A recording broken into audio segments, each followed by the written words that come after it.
Öyle durma, otur bir yere. Hoş geldin. Düşman şehri çepeçevre bu şartından beri. Ne yemek içmek, ne de savaşmak. Evlerimize, yurdumuza bombalar yağdırdığından beri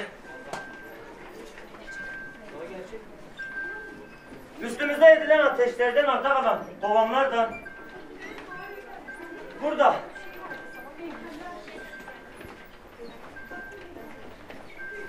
güvercile, kükürt, kömürle boş kovanları doldurup elimizdeki imkanlardan şehrimizi savunmaya çalıştık.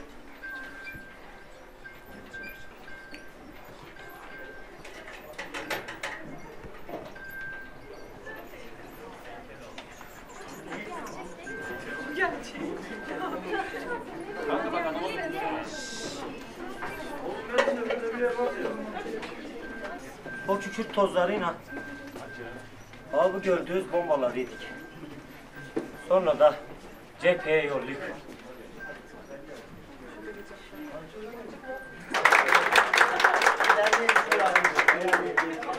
Burada kardeşlerimiz gece gündüz topraklarımız için dur demeden savaşırken ne biz kadınlar ne de çocuklar yerimizde durabilirdik. Çünkü bu dava senin, benim, hepimizin davası. Suda taşırız, siperde kazırız, mazgal da yaparız. Evde ne mi? Yol da açarız. Nadanızı aldıklarım. Kendinize iyi bakın.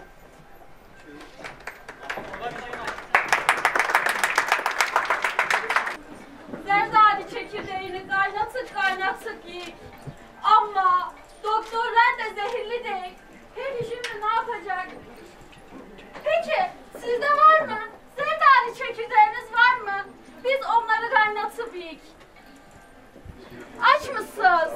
Açsa size ekmek vereyim. Şu kadar ekmeklerden vereyim. Kadanızı alayım. Kendinize iyi bakın. Bana da getirin olur mu? Bu zerdali çekirdeğinden. Biz bunlarla savaş kazanıyık. Aç, susuz, zerdali çekirdeğinden savaş kazanacak. Hepinizin kadanızı alayım. Kendinize iyi bakın.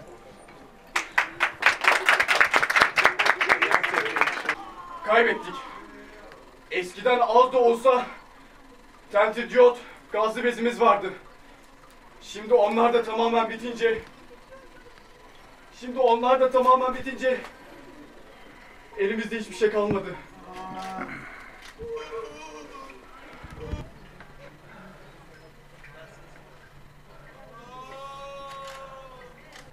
Tülbenti pamuğu kaynatıp iyileştirmeye çalıştık fakat her seferinde daha çok kaybımız oldu.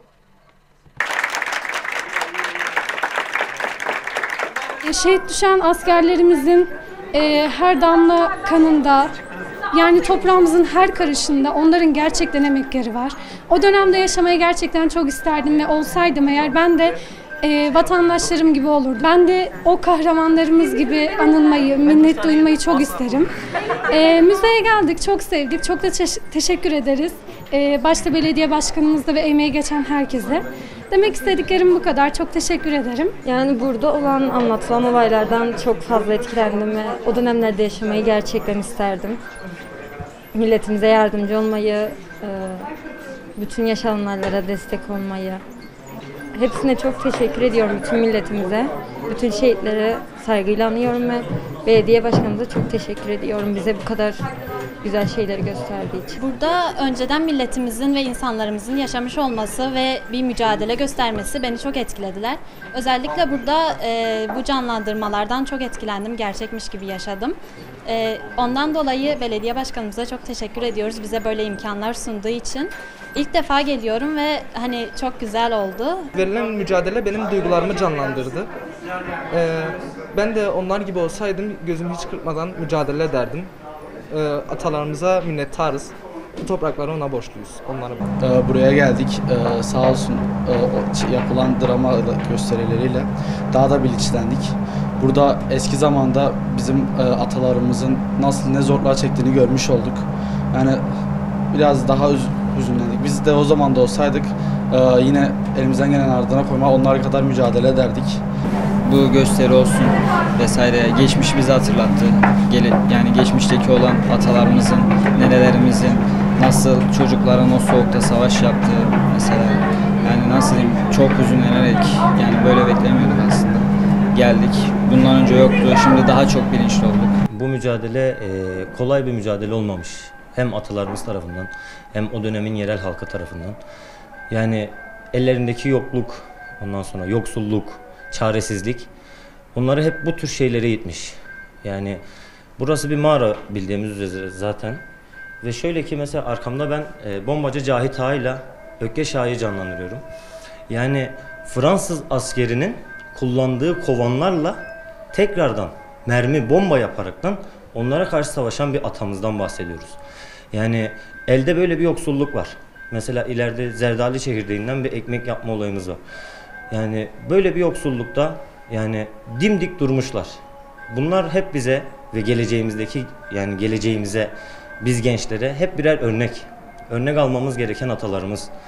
Yani zor olmuş. Bunları buraya girince, canlandırma yaparken daha da net hissedebiliyorum aslında. Öncelikle zaten tarihten birçok bilgimiz var müzeye dair, savaşlara dair. Fakat bu müze imitasyonlarında bize bu duyguyu fazlasıyla katıyor. Bu duygunun içerisinde olmak ve bu duyguyu karşı tarafa vermek bende savaş bilincine, kazanılan milli mücadelelerin ne kadar ehemmiyetli olduğunu çok daha fazla geçirdim ruhuma. Çünkü hissediyorsunuz, dokunuyorsunuz, dokunmak, karşı tarafla bir his kurmak, temas kurmak, bunlar bence savaşı anlamada, insanların durumlarını anlamada, empati kurabilmede çok büyük bir önem arz etti. Ben de hem kendim içimde olarak karşıya bunu da yansıtarak çok fazla savaşın önemini anladım. Dediğim gibi bunu karşıya yansıtmak da çok önemli. Evet, biz okuyoruz, yazıyoruz, dinliyoruz, fakat bunu birebir temas halinde yüz yüze ilişki kurarak daha farklı olduğunu düşünüyorum. Ve bu yüzden de tiyatral anlamda sahnelenmesinin gelen misafirlere daha fazla kattığını düşünüyorum. Bu duyguyu daha fazla verildiğini düşünüyorum. O yüzden bu çalışma için çok teşekkür ediyoruz Şahin Bey Belediyesi'ne. Burada müzede drama, İsimsiz Kahramanlar adlı oyunumuzda Şahin Bey Milli Mücadele Müzesi'nde buradaki heykelleri, aşağı tarafta mağarada yaşanmış olan olayları daha da canlandırabilmek, o hissiyatı geçirebilmek adına bu şekilde Tiyatro Ayntab olarak Şahin Bey Belediyesi ile bu şekilde ortak bir proje hazırlamak istedik. 25 Aralık haftasında biraz daha o dönemde şehitlerimizi analım, yad edelim diye.